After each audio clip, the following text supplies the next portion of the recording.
I mean, there's never a great time to get cancer. Most tragedy visits you as a horrible surprise and like an avalanche. Hmm. But in my case, I had just kind of stuck the landing on my life. I had like finally had a baby after years of infertility. Hmm. I finally overcame my like terrible arm paralysis Hmm. and was able to work again. I felt like I'd I'd paid into a system and now I finally got to live in the loveliness of it.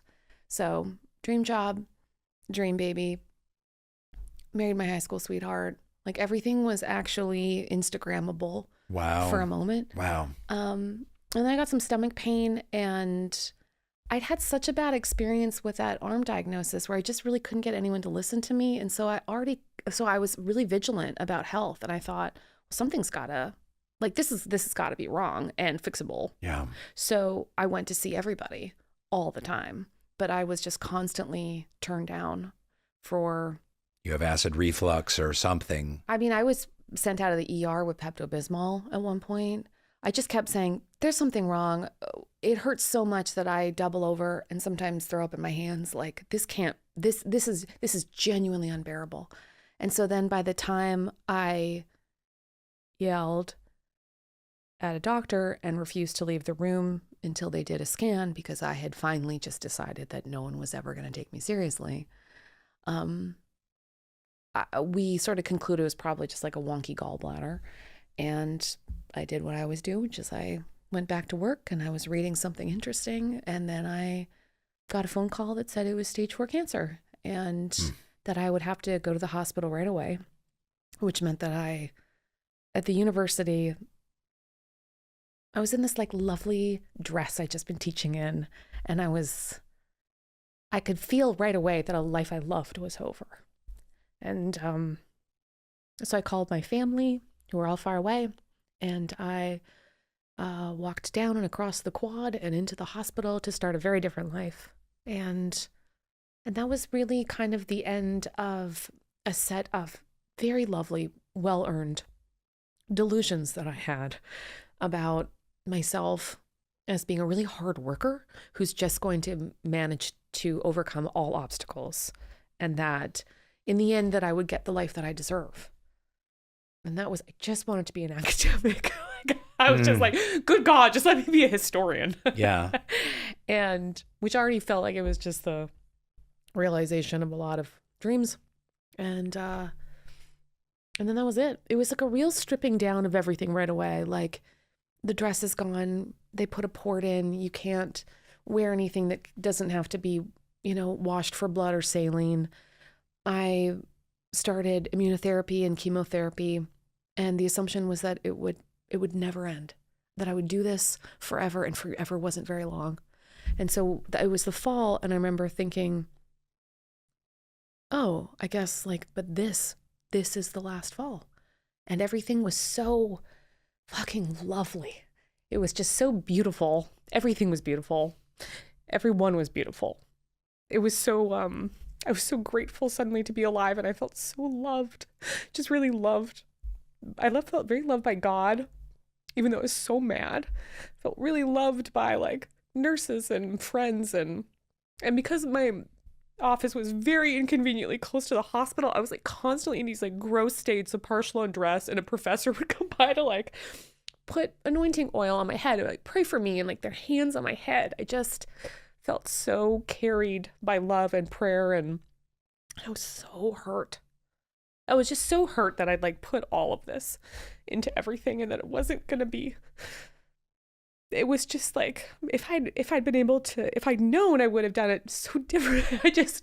I wouldn't have let it hurt so much getting there.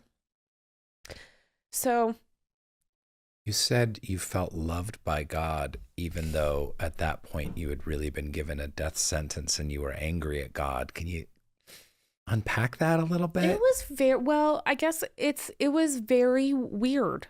I've never had an experience like that before or since, but I really, and I understand it.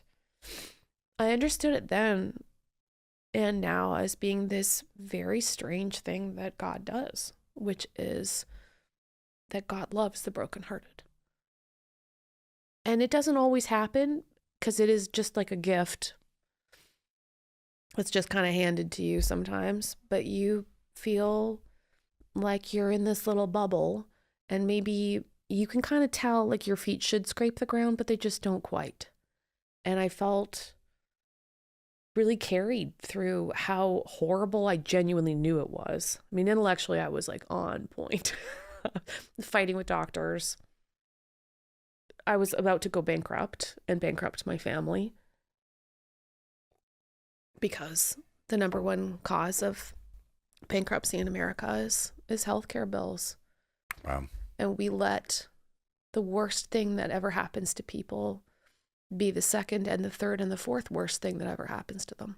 I asked a number of other like people who are actually theologians and experts in Christian ethics and tradition, and I was just like, hey, this is unusual, right? Like, I feel a kind of lovely wholeness that I shouldn't feel, and I know it.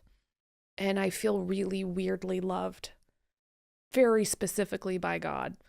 And they're like, oh, yeah. They gave me like 8 different versions of moments in people's spiritual biographies, like mystics and others who are like, yeah, it's this person called it like the sweetness. Other people called it this, but like, and I was like, but will it go away? Because I really need it. And I'm barely getting by with what's happening. And they're like, oh, it'll definitely go away.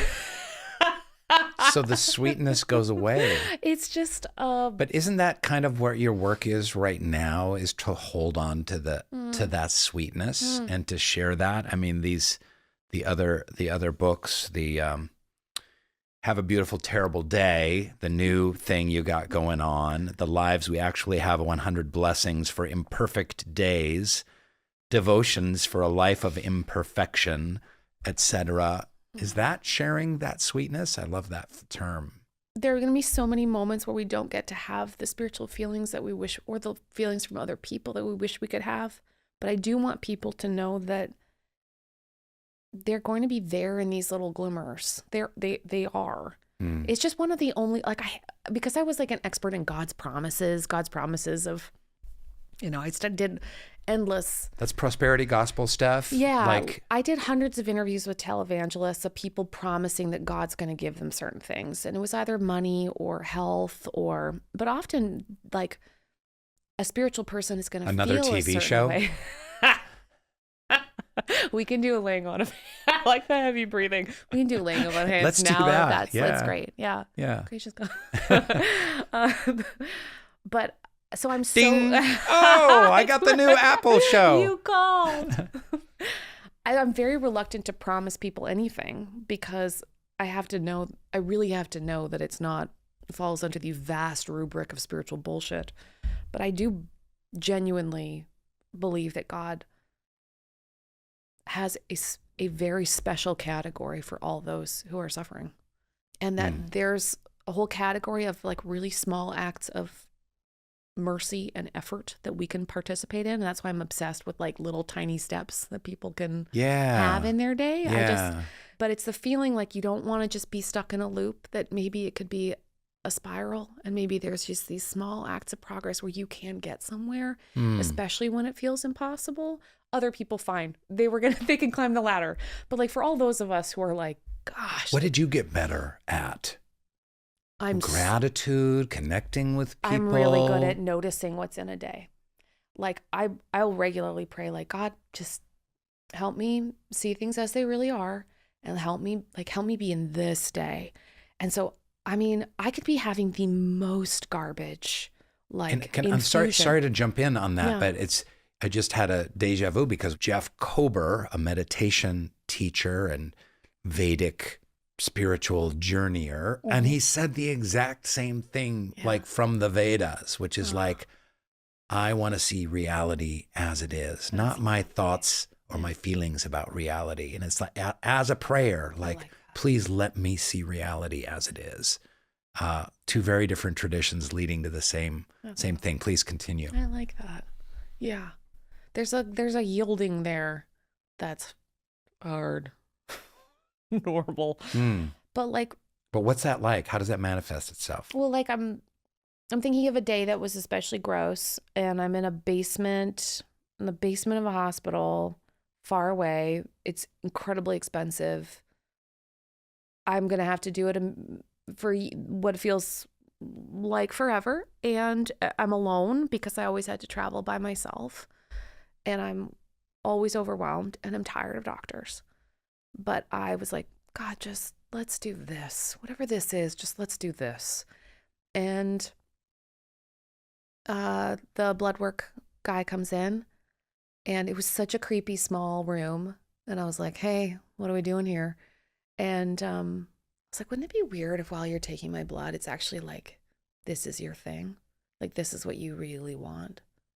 Like you're a vampire, and when I go, you'll use it for your own purposes. And then he looked at me just with such, at first I thought kind of like banal horror that this was going to have to be part of his day. And then he leaned over, he takes my arm as he like preps my inner elbow. And then he just starts to caress it again and again in a way that suggested that he was Dracula, or that he was like, it's so weird that you would think that. He pretended to be a vampire for the next 45 minutes and in every subsequent appointment. And he was like, goodbye. And it was as I left him in a mostly shadowed room. He was just a big, scary looking dude. And I please send him a silk cape as a gift. Just please. That's right. A nice sateen finish. That is something I can do. Right. I can live in the day I have, especially if it's bad. I can settle in. But settling in was what took practice. So then you got this experimental therapy you got in for. It was quite a struggle to get it, and then and you got it, and it was horrible. Yeah. It was horrible because clinical trials are horrible, and everyone says you're so lucky and you feel lucky, but then because they said you're lucky, you actually don't really know some of the fine print, which is that you're no longer in the hands of a doctor. You're in the hands of an experiment. So you have a scientist, and that even if something's bad for you, they might not even tell you that. You might just have to run the paces.